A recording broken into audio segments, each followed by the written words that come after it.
Wish I could be part What of your world. All right, everybody, welcome to another episode of Spilling Ink, the talk show that takes you behind the authors in the indie publishing world. I am the great and powerful Jason. With me today is my co-host, the remarkable and indomitable Katie Salidas. Hello. Katie's still working on waking up. She hasn't had coffee yet this morning. So. Okay, we're getting through that. Don't mind that grinding sound. That's one of our guests today. Today with us, we have the Emperor herself, PK Tyler. Hello. And her Sith Lord apprentice, Jessica West. Hi. I don't think I'd call her my apprentice.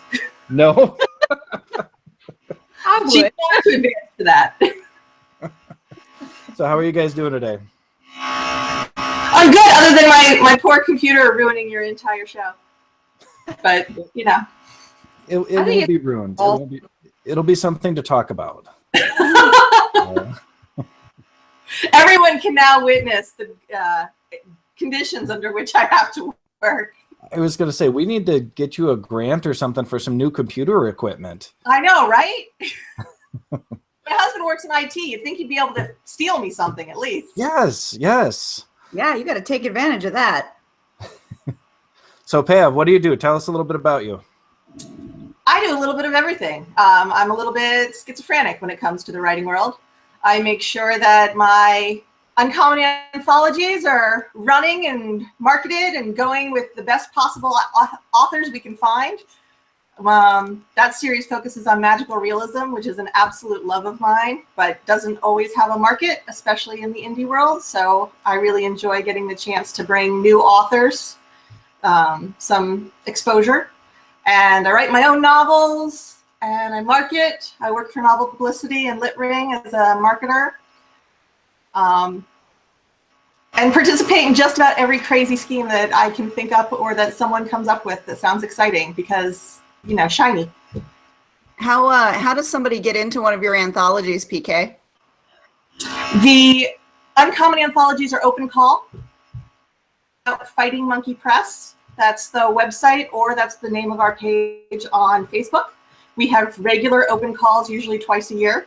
And there's a theme for every story. We've done uncommon bodies, uncommon minds, uncommon origins. And right now we're working on uncommon lands up next. But I'm sure it will be something exciting that will hopefully inspire people.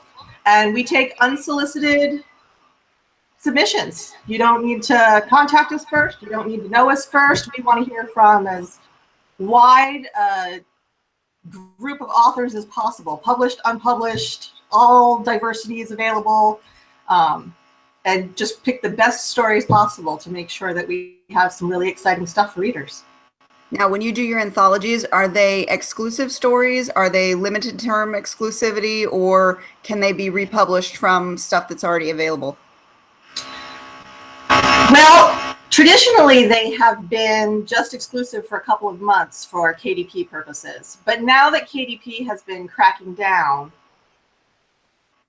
what qualifies as exclusive has to be now with the same publisher. We're having difficulty pulling in reprints. I'm fine with publishing reprints. I think that if a story is fabulous, a story is fabulous, and that's, as far as I'm concerned, I'm happy to bring in a wider readership. But we're still kind of negotiating exactly what our terms need to be as we're dealing with the change in KDP and how they really cracked down on people. And I understand why they do it. They don't want people double dipping on the same story. But at the same time, it limits a model of what an anthology or a magazine of a specific genre is able to do. So has something that's been previously published, they should shoot us an email and we can talk it out and figure out how to make it work, because we're more interested in getting the best stories possible than we necessarily are in KDP's rules, but we don't have to do the same thing with every book. And the reason I ask this is because it really draws on that topic that you touched on with KDP and the issues that they're having. So I want to go back to it, but we've got to talk to our other guest as well and give her a little screen time. But let's put a pin on that and come right back to it. She can talk about it too. She's right in the middle of the uncommon anthologies right with me. A lot of us are dealing with that right now, so it's kind of a hot topic in the anthology world. But yeah, let's talk to our other guest here. Jessica, do you want to tell us about your stuff?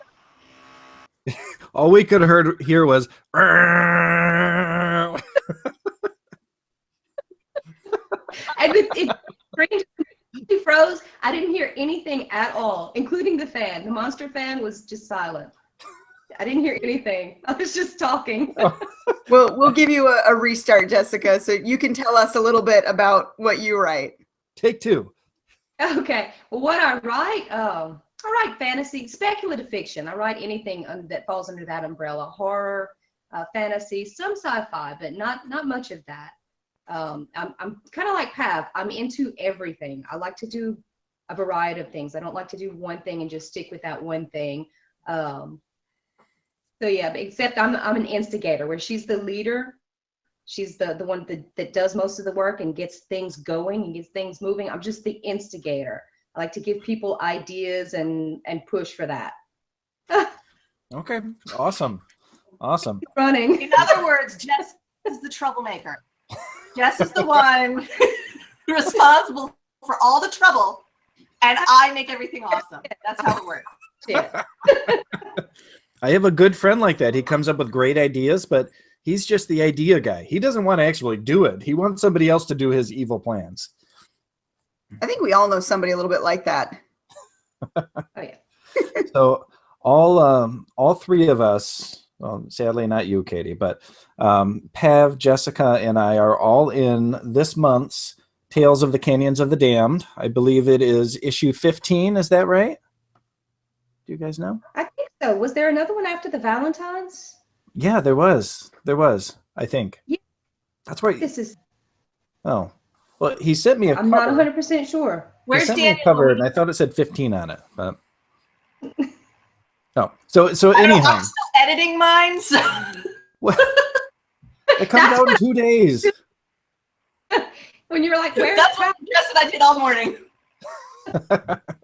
So I know we've talked about Tales from the Canyons of the Damned on the show a couple times because we've had Daniel on and a few other people, and basically it's sci-fi and horror slipstream.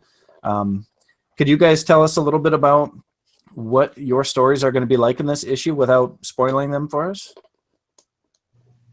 Pav, I'm gonna let you go first because I don't remember mine. I'm gonna have to look and see which one he's publishing. I don't remember. That's what happens when you have a shitload of stories out. I wrote a while back, so I've been done for a while now. It's just been chilling out, and I have no idea. My story is called Devour, and it's actually part of the first novel I ever tried to write, which when I tried to turn it into a full novel was an utter disaster because I had no idea what I was doing. But there were some really lovely parts of it.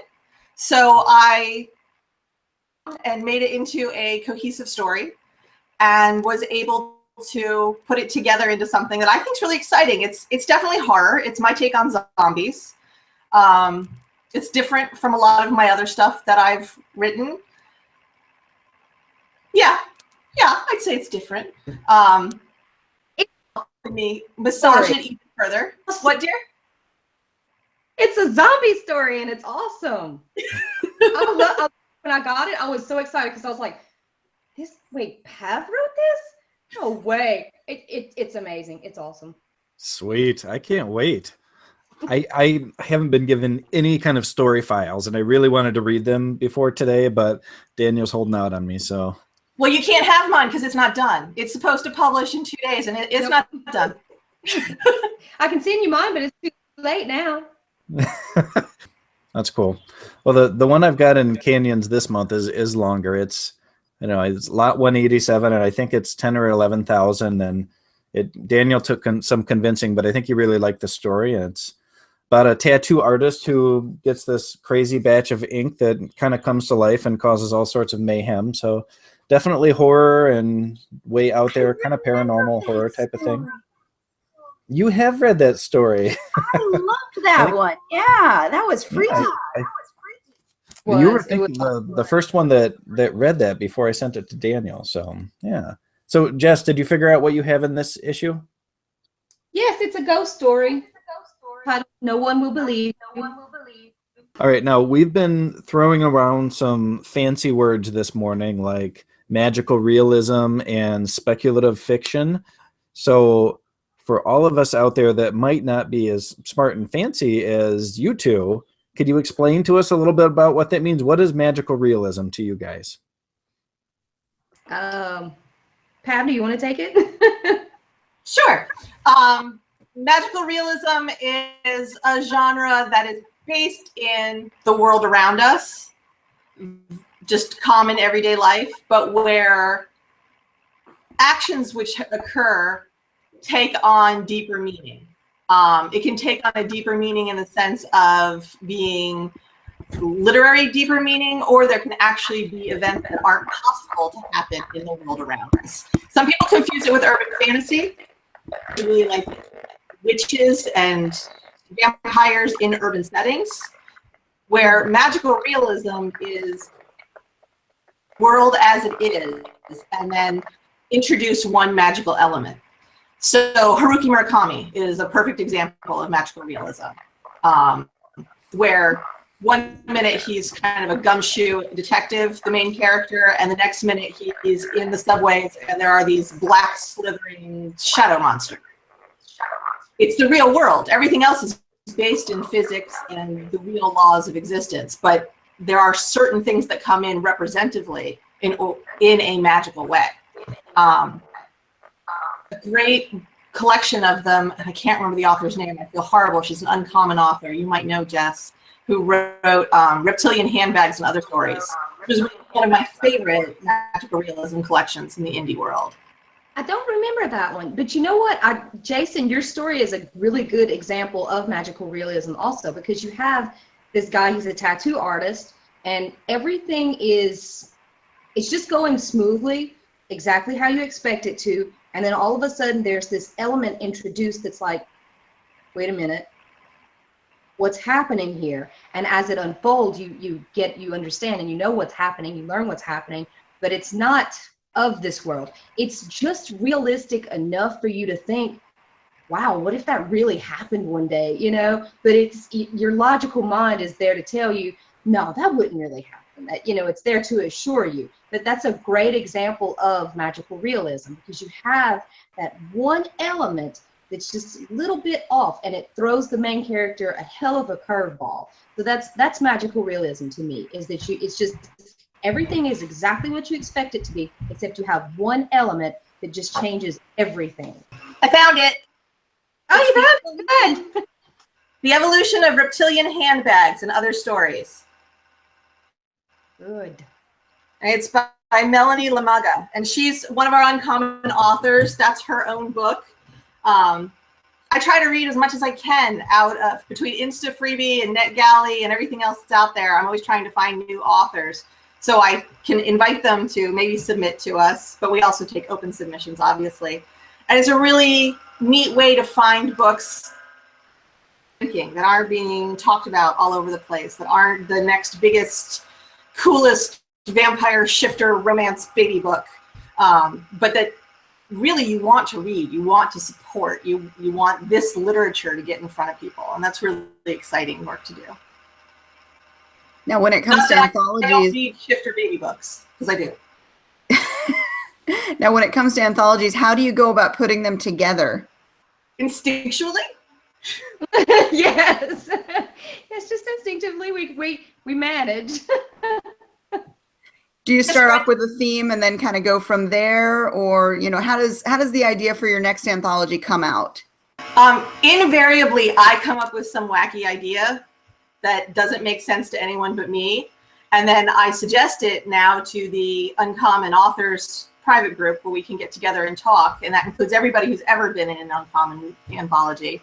And I go, what if we did Uncommon Lands? And then they all go, that's horrible. I don't want to do that. And I go, well, we're going to do Uncommon Lands. Go write stories. And they do. And well, sometimes we vote. Uncommon Lands, though, I think you and I both had it was a bone we had in our teeth. We both wanted to do that one so bad. So it was like, okay, this is what we're doing next. And it's working out. You know, people are submitting stories, and I think it's going to be another great collection. So, yeah. But that's Uncommon Origins and Uncommon Minds was done by the collective. We voted on it. But Jess and I usually come up with a couple of harebrained ideas and then present them. Uncommon Bodies, which was our first one, was honestly something I'd always wanted to do. I'd recently read a collection of short stories called Bearded Women, which, you know, if you want me to run off, I can probably find that one too. And it's just a little tiny collection all by the same author, tropes from kind of 1930s, 1940s freak shows, and then gives them all stories in the modern world. And it's somewhere between magical realism and literary fiction and just bizarro fiction. But all the stories were so cool. And the idea of writing about an abnormal body, but in a normal setting and not abnormal way, in a way that's not shaming, in a way that's not making fun of, but in a way that really takes what we consider to be uncommon to an extreme. And I was only going to do one. Bodies, I had a story I wanted to write. I knew a couple other authors who were interested. I opened it up and like the submissions just poured in. Uncommon Origins, I think we had over 150 submissions for this little tiny, you know, we don't really make any money. We don't really rank. We just love doing it. Jess and I make no money. It goes back to Jess and I. We pour right back into the marketing for it so that our authors get as much exposure and the anthology can do as much to support our community as possible. Right. And that ties right into the next question I was going to ask. How do you handle your submissions? Is it a paid for submission? Is it a buying into the anthology? There's a lot of different ways that anthologies handle this. No one pays us a cent ever. I don't believe in that personally. I know box sets do it, and all of that money goes into marketing, or at least I've never been involved in. All the money's gone into marketing. But as a company, our philosophy is to try to be as ethical as possible. And so authors submit, royalties are split 50-50. 50% goes back to the authors.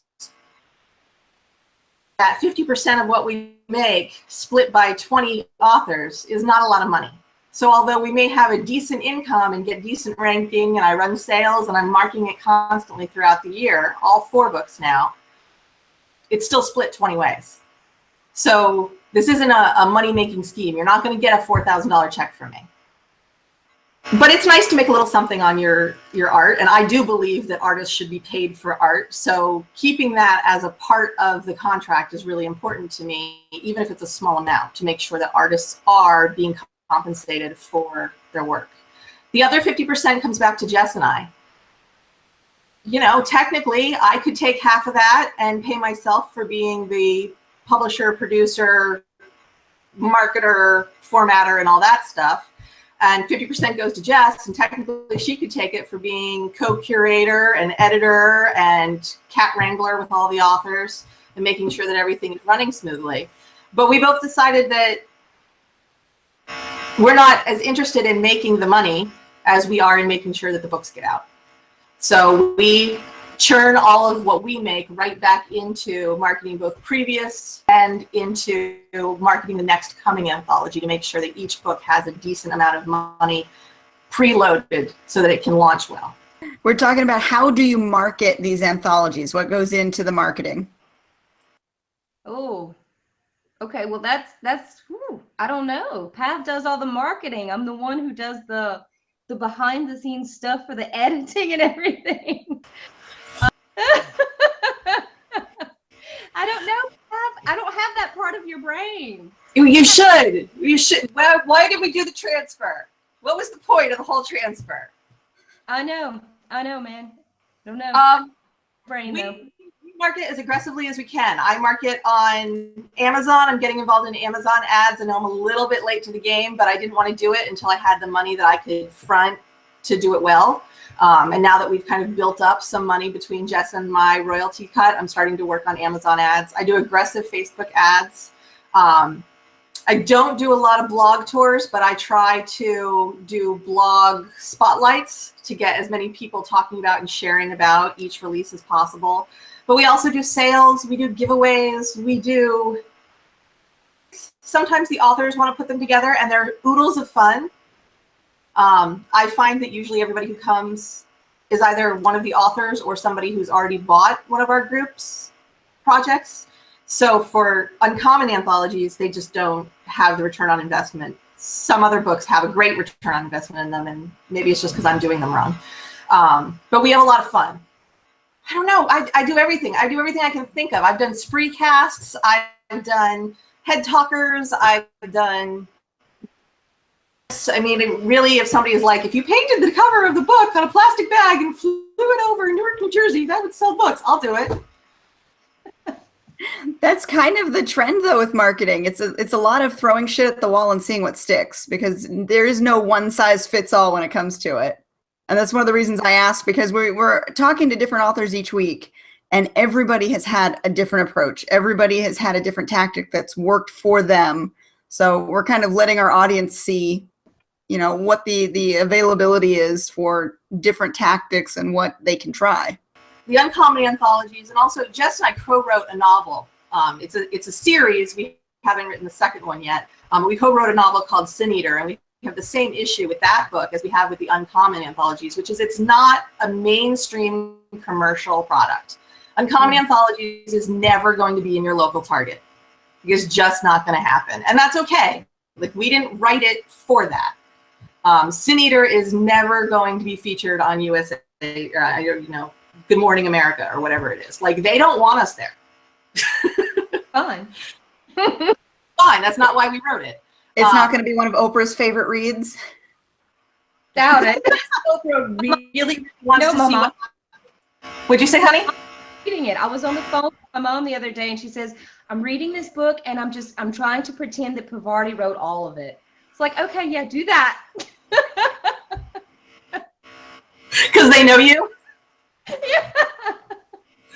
Sin Eater is kind of like if you took the Winchester brothers and had them team up with Constantine and made them all gay, and then threw in a Romani who was way smarter than any of them, and then they just kind of kick ass. Yeah.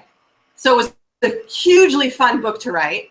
But what is our audience? Like, how do you target that? I like, booking an ad on Kindle Nation Daily is not going to sell this book. So I do a lot of Facebook ads and BookBub ads and Amazon ads to try to target people who are already interested in the things that kind of will appeal to the same reader. And the same thing with uncommon anthologies. These aren't books that people are going to pick up in hot new releases. Sometimes we get on hot new releases and we're all very proud. And then it just goes, and that's okay too. We just have to find people who already want to read about magical realism. We're already excited. We have huge cross promotions with Canyons. A lot of the same readers there. Being an anthology, you can bank on the appeal of each author within that anthology. They can reach out to their fan base. They can throw their own parties, I'm assuming, or do their own blog spots, things like that. Right. Some other collections we don't choose people based on their audience. We've had authors who don't know how to use Facebook, have no mailing list. And we've had authors who come in like gangbusters and can just market the hell out of it without us even asking. But that goes along with the philosophy of why we do this. It's both to support the people who we enjoy working with and to help encourage careers, but also to bring in people who don't have the knowledge of how to sell an indie book and kind of guide them through the process through doing this. It's a good educational experience for them, I'm assuming, too. I think so. I hope so. Jess does amazing. She like mentors each author individually. And that's 20 authors per collection. And she works with each one individually, intensively through multiple rounds of edits. It's amazing what she does. Why am I so great and everyone else is not so great? Yes. Let's go back to your editing for a minute. So you edit not only the uncommon anthologies, you also just got hired by Evolve Publishing to be an editor. Is that correct? Right. And then you also edit for private authors by commission, right? Right, freelance. I do a lot of freelance work. Mostly that's where most of my clients come in, is the freelance work. And as far as I can tell, the Evolve Publishing is going to work about the same. I can't really get into details about that because that's giving away somebody else's secrets, and we don't want to do that. But for Evolve Publishing, yeah, I just got hired on, so I'm new. I'm the newbie, and I'm gonna have to get used to their process and learn how things are going. But just based on what I've seen so far, they hold everybody to a higher standard of expectations, and they have a very, what do you call that, strenuous process for when they're selecting which works they'll publish, which ones they'll accept in the first place. And what I was talking about earlier was, I don't really do that. When I get an author send me their work, I give them a quote and I tell them about how long it's going to take me and what I think I will need to work on. And I give them my absolute worst. And by worst, I mean my best. I give it to them brutally as I possibly can so that they are fully prepared, because that first pass you get back from me, a lot of authors are like, okay, yeah, this isn't too bad. I can handle this. And then they take a few days and they come back and they're like, okay, I need a little bit of help. I can handle this, but I need a little bit of help. It's very, very involved, especially that first process. But I don't turn anyone away. If the story needs developmental help or structural help, I'll work you through that, and we'll do whatever we need to do. We'll go as deep as we need to go. The time frame and whatnot, the turnaround, it reflects all the work that we're doing. So it can be a bit overwhelming, but I think my process, for the most part, is very straightforward and easy. That first pass is always the hardest, but once you get beyond that, the rest of it's very easy. It's smooth sailing. It's just the potential is there, the framework is there. I just want to make sure everything else is in place as well before we move on to all the grammar and everything else. So that's basically my process. I just throw a lot of shit at you for the first round, and then after that, we just, we do the other stuff, the grammar stuff. So you do the full-on developmental editing pass, followed by the line-by-line edits, the copy edits. Yes, I do both. We start with developmental edits, and a lot of stories won't need it. Especially the short stories that come in.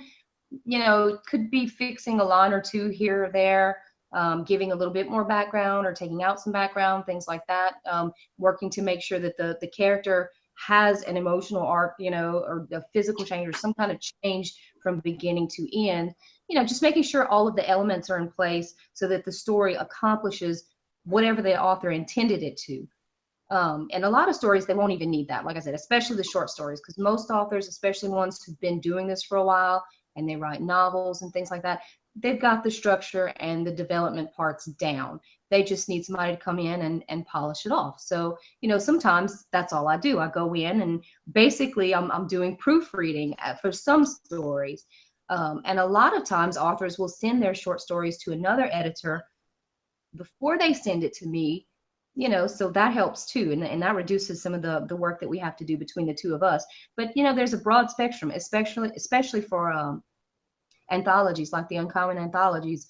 I was working at one point, I was juggling 2 anthologies. So I had 50 authors and 50 stories, but because there's such a broad spectrum of what type of editing each story needs. Wow. Now, what is your background? How did you get into editing? In 2013, after I had my 3rd daughter, my husband and I, we decided I would stay home with her instead of working like I did with the oldest 2. And just on a whim, I had more time on my hands. So on a whim, I took a writing course online, and it just really just snowballed from there.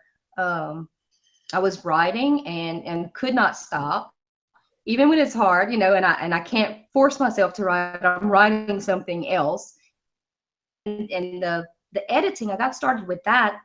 It started with critique groups, and it just snowballed from there. My skills as an editor evolved a lot more quickly than my skills as a writer did.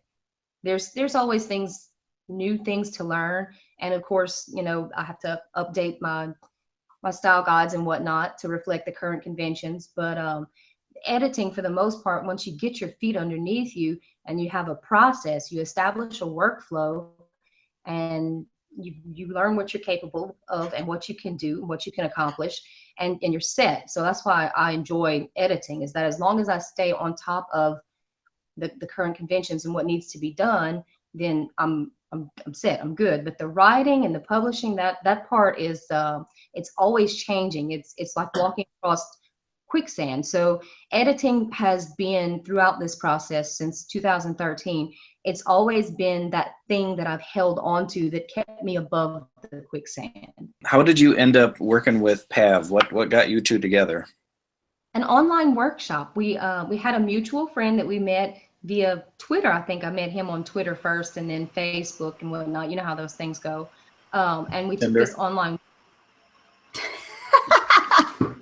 What? I said Tinder? Is there a Tinder for authors? That'd be awesome. No, not quite there. We don't go that far. I don't have a Tinder profile. I'm just about everywhere else, though. Yeah, so we met Grindr? via mutual friends, and it went from there. It was like magic. We just clicked. Yeah, and you guys do have some a strange relationship with some unusual pet names for each other. I've learned that much as well. Well, Jess and I, one of the things that first drew us to each other, I think, was that neither of us were writing inside any kind of box or hexagon or really shape of any sort. And yet there was so much meat in the work, even if it wasn't polished. Like, editing Jess's work is fabulous. It's so much fun because there are so many layers to what she's trying to say. And as an author, getting a critique from someone who wasn't afraid to tell me, you know, this really sucks. Stop, delete all this, and start over, because this is horrible, and I know you can do better. And I want that. As, you know, a couple, are we a couple? As a partnership, maybe? I don't know. We're brutally honest, which has its ups and its downs, because there have been times one of us had to call the other at like 10 o'clock at night, like, are you mad at me? Why would you do that? The side is that we really are able to accomplish something when we work together that I think is rare, which is focusing on the work. Not focusing on our own egos, not focusing just on what we want something to be, but really getting down to how good can we get this work. And I find that incredibly refreshing. It's one of the reasons why I always recommend Jess as an editor, and why I've used her as an editor myself. I published with Evolved, and I was so thrilled when she came through. I had no doubt that she would pass the very stringent editing requirements that they have there, because I've worked with her. And it's just so refreshing to be able to have someone that you can completely trust with your work and know that they're not going to worry about pussyfooting around telling you when something sucks. Because we need to hear that. Even the most accomplished authors need to hear, you know, this one's no, this one's a no. Yeah, and that's part of being an author, is being able to take that criticism and not just curl up into a little ball and cry like I did when I got rejection letter from an editor a couple weeks ago, and I was like, oh my god, I'm just gonna go away and die and not speak to anyone for a week. But you have to come back from that shit, because if you don't, you're never really going to be an author. You're never really going to learn. You're never going to improve your work and your craft, and you're never going to be able to deal with all the trolls out there that, you know, even if your work is fabulous, there's still going to be people that are going to pick your ass apart, and you've got to be able to take it. You've got to be able to take Absolutely. it and deal with it. Absolutely. I've been working in professional arts for over 20 years. I started in theater. I worked off Broadway, and then I was able to work on Broadway for a while, and then moved to DC and was able to work in the DC theater scene, mostly studio theater, and eventually started writing. So my background comes more from a theater background. I was trained as a dramaturg. So what I tend to bring to things is I'm always looking at it from the audience perspective, because that's what I was trained in. Jess comes and she's always looking at it from a craft perspective, because that's what she's trained in. And between the two of us, I think very often we're able to get down to, what is the core of the story? What's the core of the emotion? And how can we best get that across? So co-writing with her was a hoot and a half, because we're both a little bit nuts. We both love monsters. We both love erotica. We both love, religion in our stories. So we kind of just threw it all together into this big mashed potato pot and ended up with Sin Eater, and it's awesome. I love that book. So now, because you co-wrote that, tell me a little bit about what the co-writing process is between the two of you guys. Do you write a chapter and then Jess writes a chapter, or do you both add in things everywhere, or how do you do it? What's the process? It's both of us. It's both of us. We'll sit down. We actually open up a Google document and we're both writing. We've got the little chat window open too, so we're constantly communicating at the same time. And it's a lot of it is just I'm bare bones, and I tend to rush through things, and I leave out a lot of emotion and a lot of descriptive details. And Pav comes in and she does her magic, and it complements, our two styles complement each other in a way that makes something more than what either one of us could do alone, and I'm always so in awe of everything I read from Pav. So it was really the first time I worked with her. I don't want to say I was nervous, but I was like, man, I'm the little guy here, I'm the underdog. Why did you want to write with me? But, it was just magic, and it worked out so well. So, you're so sweet. Dog, that's ridiculous. So both Jess and the other editor who I work with regularly, Philip Lee, he does all of my science fiction and is also phenomenal, and I highly recommend him. Both of them are regularly getting up my ass about the fact that I'm totally histrionic. Like, everything I write is, if somebody's walking in a room, I've got them like skipping and throwing confetti. That's just how I do everything. So working with Jess made it possible so that it was reining me in, but also excited about the same thing I was excited about. So she reined me in enough that I wasn't going to be completely histrionic, but also it allowed us to go places that I sometimes don't go with my other work, because either I get nervous about it and stop myself, or I worry that readers aren't going to want that. And Jess and I would just get really excited about something and be like, fuck it, let's do it. Co-writing is a hard thing to do, because you've got to make sure, like you guys were talking about, that your styles kind of mesh together, and it's good that you guys can layer over we've been in each critique other like that. together. PK, can you hear me? I can. Okay, good. You guys are shaking your heads. I'm like, oh crap, am I frozen again? Damn it. So you have some standalone novels of your own. You've got the Jakatu Vector, and it's a series. Can you tell us a little bit about it? Yeah, Jakatu Vector is the first book in the Jakatu series, and it is science fiction. It's really, there's aliens and there's cyborgs and there's futuristic dystopian Earth, but I think it's probably more akin to classic sci-fi. That's what I was really trying to hold to. I love Octavia Butler. I love Frank Herbert. I love L. Ron Hubbard, and you can all laugh, and I don't care, because Battlefield Earth is the best book ever written. So I really wanted to put something together that was my take on that epic, grand, classic sci-fi approach. And there's 3 books. They're all plotted. The next one will hopefully be out this fall if I get my ass on schedule. But the first one's out, and it's done really well, and it was so much fun to write.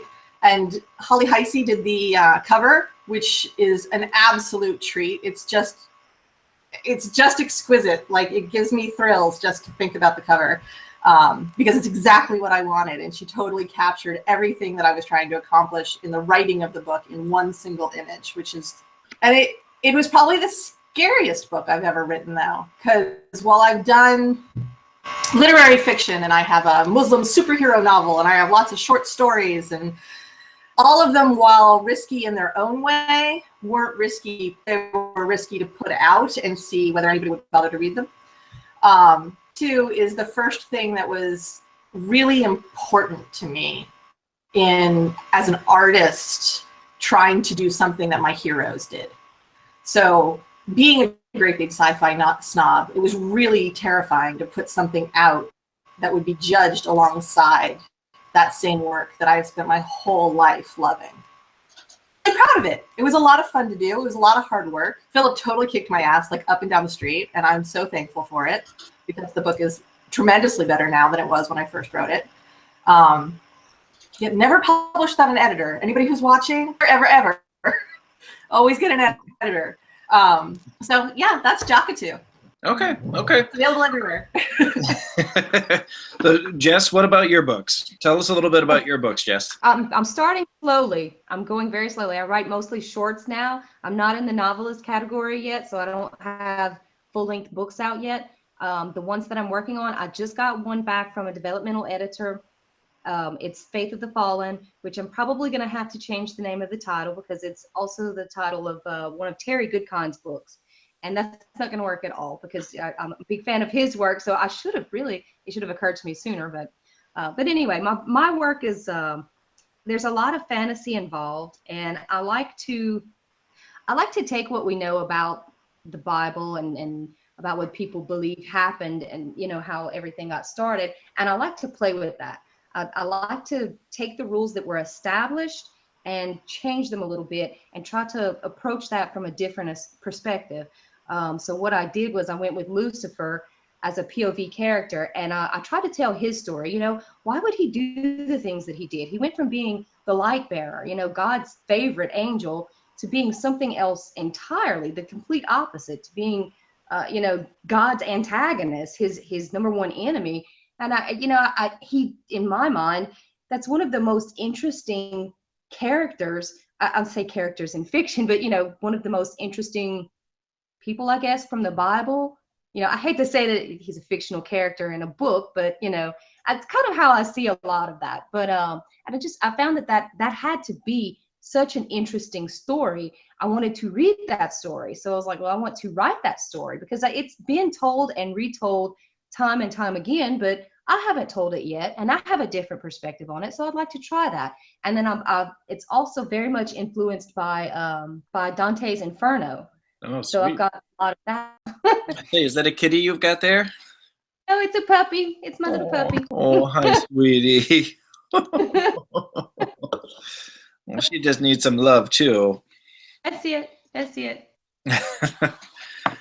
Well, So now that that's another thing that really brought Jess and I together was this interest in historical and mythological and religious retellings. It's thanks to her that I wrote Book of Lilith, which is my retelling of the Garden of Eden story.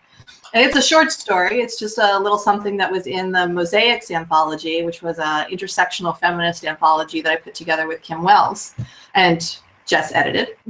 I've always been fascinated by Lilith, and finally having someone else who was like, you know what, you need to just do it. You need to stop worrying about all the things that stop you from writing about religious topics and just write the character. And when I sat down and finally did it, it was so exciting. It's really a different book that got a lot of really cool attention. I absolutely love learning about different faiths and different religions, both current and ancient religions from around the world. And I think that there are so many thousands of stories that can be told based on these myths or lore or faiths, if you want to say. I think that's a really interesting subject to delve into. I think it's really cool because, you know, whether you are a believer in Christianity or whatever religion you kind of point yourself toward, there are so many awesome little anecdotal tales and things like that can be turned into stories that are really interesting and that obviously appeal to people. So I don't know. I think that's... The Bible is a really, really good book. It's a good book because you believe in what it's saying in a religious level, or whether or not it's a good book because it's full of really powerful stories. That's personal. But at the end of the day, I think we can all agree that there are stories in there that are powerful and that do have allegorical meanings and are really interesting, or else it wouldn't have lasted this long. It just wouldn't have. I enjoy that. I enjoy talking about all of that and playing with those tropes and assumptions that go along with religion. Mm-hmm. Well, I love it when people can explore a different view on those same subjects too. You know, something we may have been taught growing up in either in school or in church or by our parents or friends, and then kind of taking a different twist on that to see where you can bring it. Where's Jess going? Jess, where are you going? Are you on the toilet? She's muted. Get off the toilet.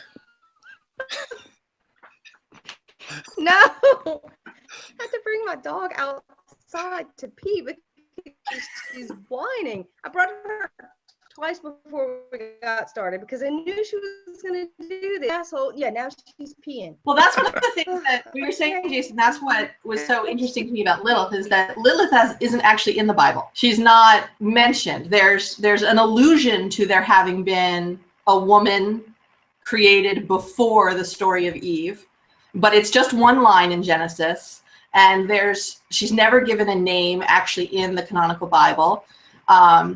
But she's taken on this power in the Christian religion, but also in the Judaic religion specifically, has huge traditions like not naming children for 8 days. And that's all based on Lilith. Interesting lore to play with. And it's a little bit more freeing because it's not an actual biblical character, but it's still in that world. That's cool because it gives you something to work with, but not necessarily hard lines to follow. Right. Which is nice. So did we lose Jess? Are you frozen, Jess? Not on my end. Oh, okay, good. Please still maybe. Oh, but we've got your cute profile picture that I can see now, so that's great. Oh. So, what is it? So let's chat about canyons a minute here. The three of us are in this month's canyons, and you two, both Pav and Jess, have written for and worked with canyons for quite a while now, right? Nope, this is my first time. Is it really? No kidding. I thought that you were a longtime contributor. Nope, this is my first story in a canyons, and I am super excited because the talent that goes into these little anthologies is amazing. I'm excited to join your ranks. No, it's fun. I found Daniel kind of by accident. I put a call out looking for people who publish short fiction because I'd written a couple little short stories, and somebody turned me on to Daniel, and I don't know, it's awesome, all the stories in there. I mean, and every month I love it because you can just sit down and read the whole issue at once if you want, which is really nice for me because I don't always have time for a big thick novel, even though I enjoy them. You know, I'm busy, so I've got stuff to do, and it's nice to be able to squeeze these little stories in here and there. So cool. Do you get like a physical copy of it, or is it just like an ebook?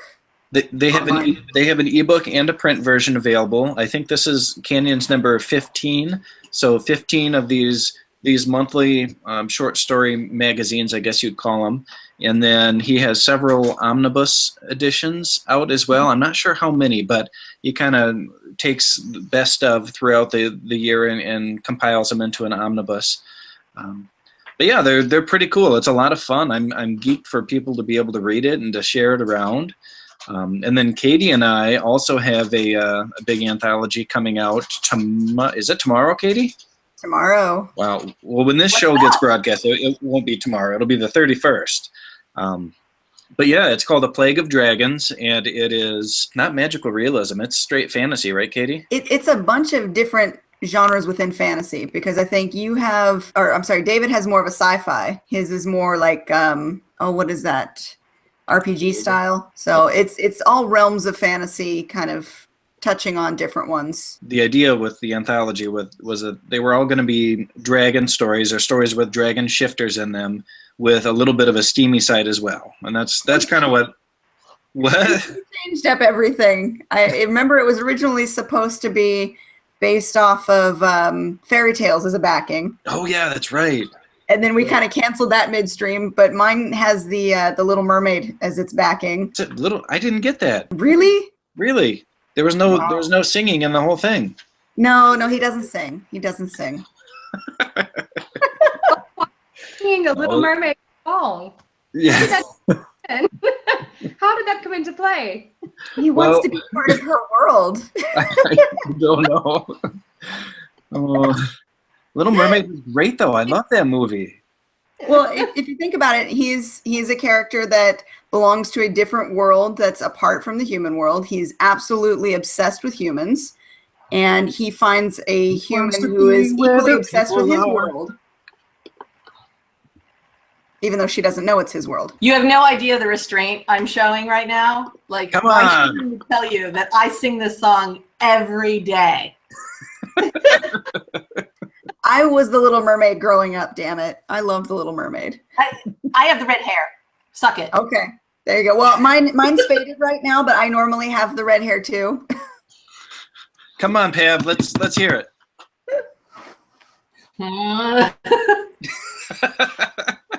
Which song? Are you going to sing the I Want to Be Where the People Are? I want to be where the people are. I want to hear. Well, that's not right. I want to see him dancing. Walking around on us. What do you call them again? Feet. Up where they run, up where they play all day in the sun, wandering free. Wish I could be part of your world. Oh, good job, you guys. All my dogs are going batshit downstairs now. They're like, WTF. Have you started working on what was the story? What were you calling it, Jason? I don't know. The one that's in the Chronicles world? You called it something. I forget. I don't know. Justine the Badass something? Are you doing a Chronicles world? I think we need to make that the title.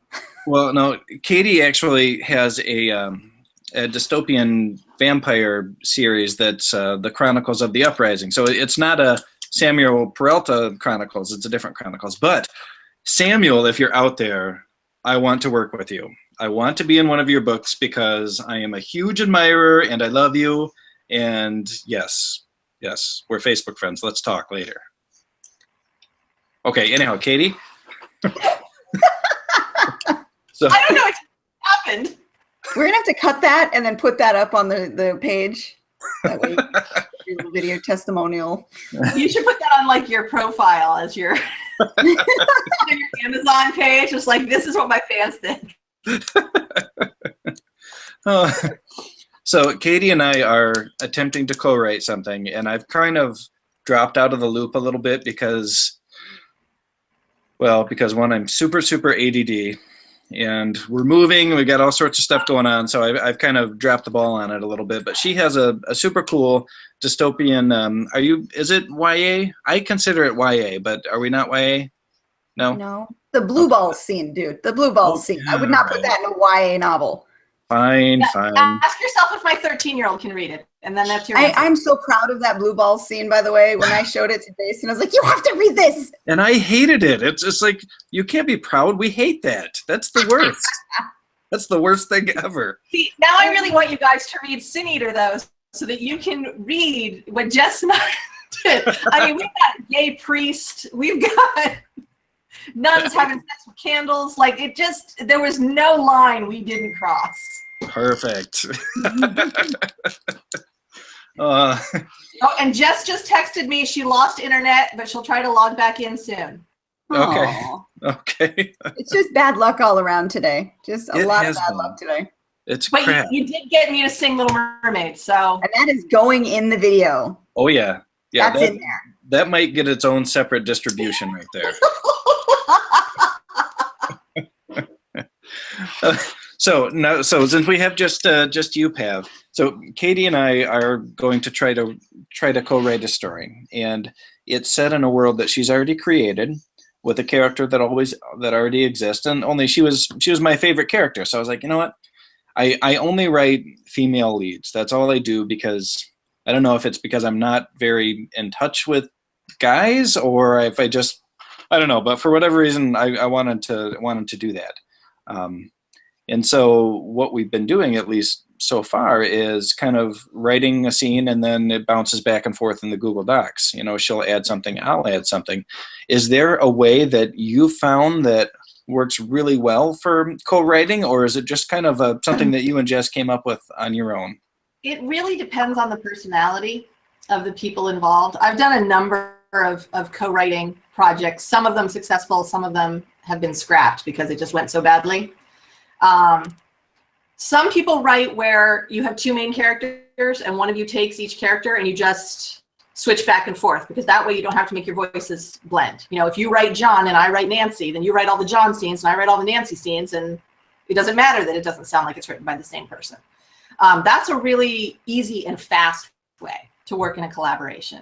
I've not done that style because I never do the easy thing. Jess and I, the way we wrote, I would challenge someone to find a single sentence in that book that only one of us wrote, because we passed that monster back and forth so many times, chapter by chapter, word by word, sometimes in the same document, writing with each other. Sometimes one of us would write a chapter and then the other one would take it and just tear it apart. That worked well for us. Some people can't handle that. It's intensive time and it's really hard on your ego. I'm co-writing a space opera with SM Blooding, and we're having a hoot and a half. And what we did is we plotted the whole thing together, like beat plot, point by point. We plotted the whole thing together. And then we wrote like the first third, maybe quarter, passing it back and forth so that we made sure we were on exactly the same page. And then she was like, you know what? I can do this fast. If you're okay with it, I'm just going to pound out the rough draft. It'll be rough, but you can fix it. So she took it and she ran, and she did the whole first draft and then passed it on to me. And now that it's back to me, I'm changing every sentence.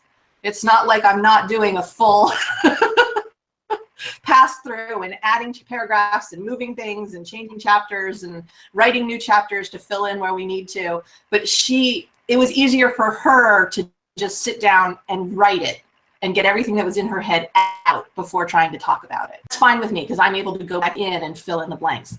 So I can't say that there's necessarily a right or a wrong way. I wrote a blog post a while ago about how Jess and I did it and why I think it worked so well. That is on my website somewhere. I don't know. It really depends on how your styles mesh up. Absolutely. Yeah, and also egos. If one person has a stronger ego than the other, it can be really hard to have somebody come in and go like, that sucks. That's not what I wanted. I've worked with a couple of other authors before in a co-writing sense, and one of the ones that I've done long-term co-writing with, we have very different styles of writing, and we bank on our strengths. I'm very good at the analytical and the dialogue. And so what I'll do is I will throw down scenes as fast as possible with almost all dialogue. It's almost like a screenplay. No actual settings, no descriptions, nothing. It's just like a running line of dialogue with tags.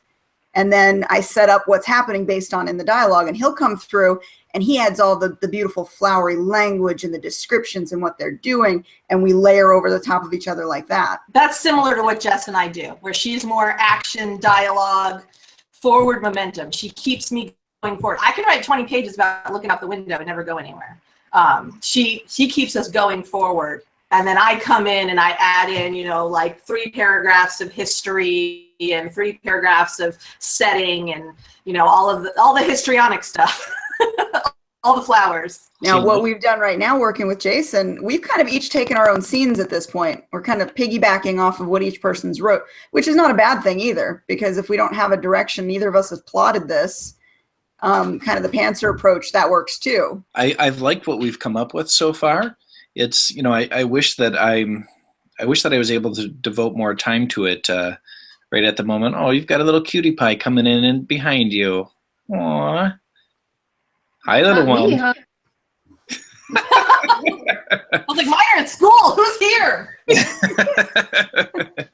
But no, I think it's been going pretty well with you, Katie. It's just, you know, we're kind of at a point where I've got to pause for a little bit. But yeah, I wrote a scene, and then she wrote a scene, then I wrote a scene, and we both kind of went back and changed a few things here and there. And I am admittedly terrible at revision. So I like to blast something out, and it might just be in one big, huge block paragraph, and I'll go through and I'll fix all the problems with it, but I have a tough time going in and adding what you were just talking about, the flowery stuff. I have a tough time doing actual revisions.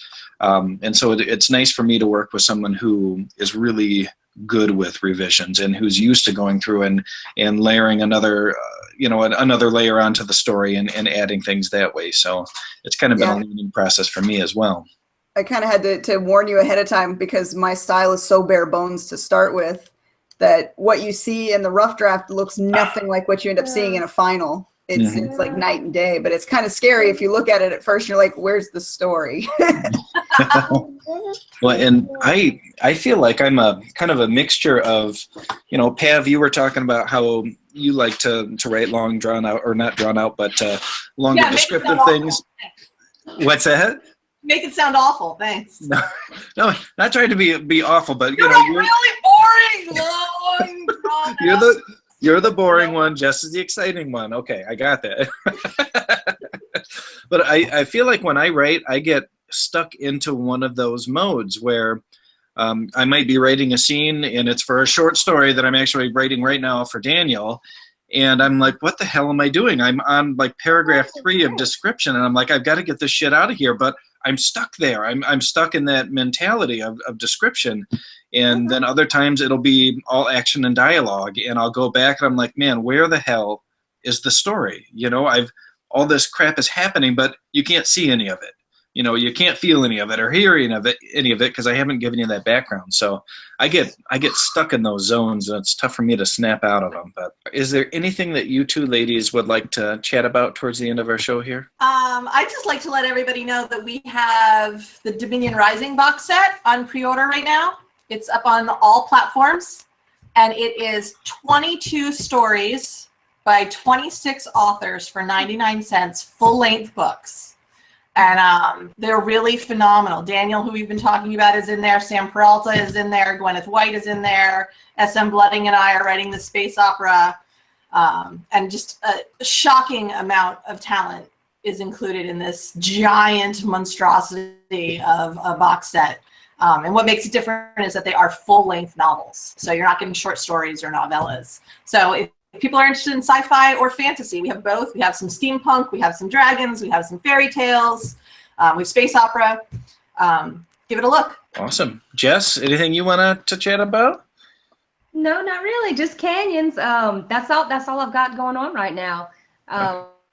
Editing everything. Everything I've got, everything I've written is in one stage of editing or another. So there's nothing I have out. I'm focusing on editing and canyons, that's it. Well, awesome. Thanks for hanging out with us today, guys. We'll see everybody next time. Bye. Bye. Bye.